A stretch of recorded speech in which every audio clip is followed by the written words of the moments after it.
पाकिस्तान की तो जो एक क्लैरिटी है स्टांस में, वो बड़ी हद तक नजर आ रही है कि पाकिस्तान ने कल ही वाज़ेह कर दिया अपनी प्रेस ब्रीफिंग में कि जी आप जंग शुरू इस तरह नहीं कर सकते, और अगर करेंगे तो फिर हम इसे आखिर तक लेके जाएंगे। इस पर भारत की तरफ से खामोशी नजर आती है। सिर्फ ये कहा जा रहा है कि हम एक बदला ऑपरेशन शुरू करने जा रहे हैं पाकिस्तान के खिलाफ। आपको लगता है कि सिर्फ ये बातों की हद तक ही होगा जो कुछ कहा जा रहा है?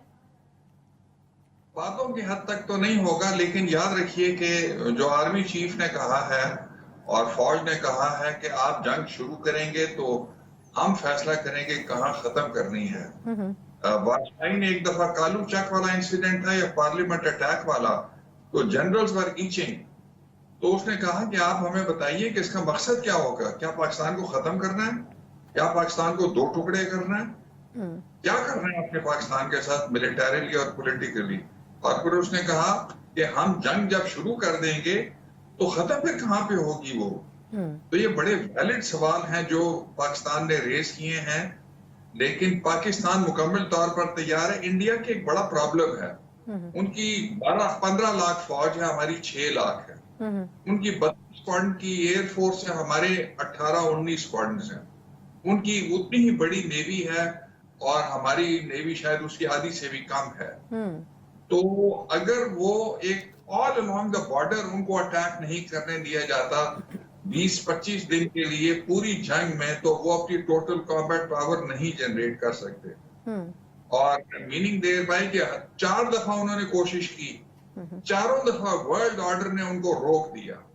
और एक दफा तो जनरल विज अपनी आर्मर फॉर्मेशन लेके करीब आ गए थे, अमेरिका ने जनरल विज को सैक करवाया और चले जाएगा वो बाद में आर्मी चीफ बने। So Indian army has a lot of problem, not with standing कि अभी जो 2 सैकिंग्स हुई हैं नॉर्दर्न कमांड के जो जनरल हैं कुमार और एयरफोर्स के vice chief of air staff की, उनके अंदर से भी आवाजें उठ रही हैं कि सब कुछ सही नहीं है।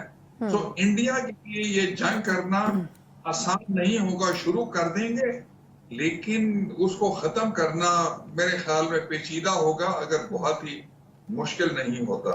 अच्छा, मैं मसूद अख्तर साहब यही आपसे जानना चाह रही थी कि अभी पिछले चंद रोज़ में जितनी उनके यहाँ सीनियर तरीन जो क़यादत थी फोर्सेस में, उनको जिस तरीके से हटाया गया उहदों से, उनके ट्रांसफ़र्स हुए नॉर्दर्न साइड पर भी और एयरफोर्स की साइड पर भी, आप क्या समझते हैं कि इंडियन आर्मी इस वक्त अंडर प्रेशर नहीं है? क्योंकि इस किस्म की बात भी हो रही है कि कुछ डॉक्यूमेंट्स ऐसे भी शेयर किए गए हैं डिफेंस की तरफ से जिसमें कहा गया है कि कई पॉइंट्स के ऊपर जो सिख कम्युनिटी है उसके फौजियों को हटा दिया जाए क्योंकि उनको सिख कम्युनिटी के ऊपर भी एतमाद नहीं है। तो आपको इटसेल्फ इंडियन आर्मी कितनी अंडर प्रेशर लग रही है? मेरे ख्याल में ये खबरें ही हैं। I would not Indian army और एयरफोर्स और नेवी प्रोफेशनल फोर्सेस हैं, उनको पता है क्या करना है within the resources that have been given to them. Yes, Modi ने शायद उनको एक मिशन ऐसा दिया है जो अचीव करना मुश्किल है, इसलिए अंदर से आवाजें उठ रही हैं। For example I can tell you, जो vice chief of air staff को रिमूव किया गया है, आई कैन कंजेक्चर के क्या हुआ है, क्योंकि इंडियन एयर चीफ ने कोई 2 महीने पहले एक फ्रेंडली बैंटर में हिंदुस्तान एरोनॉटिक्स को कहा कि आप मुझे 40 तेजाज नहीं दे सके, एक फाइटर स्क्वाड्रन नहीं है तेजाज के पास। आपने याद रखिए कि 4-5 तरह के जहाजों को रिप्लेस करना था, मिग 20, 23, 27, 29 जैगुआर्स। 23-27 को तो फेज आउट करना पड़ा उनको। अब 21, 29 और जैगुआर्स हैं और वो क्रैश हो रहे हैं एंड उनकी कैपेबिलिटी नहीं है इस वक्त। अगर उनका truly fighting fighter high technology है तो वो राफेल है, वो 26-30 जो भी जहाज है उनके पास। लेकिन एयर चीफ मार्शल सिद्धू ने through his foresight very smart inductions उनकी इंटीग्रेशन करके J-10C ले आया है, जो कि बाय द बुक सुपीरियर है। Rafale with its Meteor has fired the Meteor in anger because Meteor जो है Rafale पे भी लगा हुआ है, साफ विगन पे भी लगा हुआ है, टाइफून पे, यूरोफाइटर पे भी, तो शायद लिबिया के ऑपरेशंस में इधर उधर यूक्रेन में फायर हुआ है। But the fact is Indian air force knows this कि जो J-10C है उसका रेडार बड़ा है, ईसा रेडार है, that is a phased array radar. हम जब मिराज आते थे तो एक टोटल सॉलिड पीस जो है रेडार है। चीफ मार्शल एपी सिंह वो बेचारा रिजाइन तो नहीं कर सकता, but he very loudly complain कि उनके पास नंबर्स हाई टेक और मीडियम टेक के नहीं है। बिल्कुल ठीक।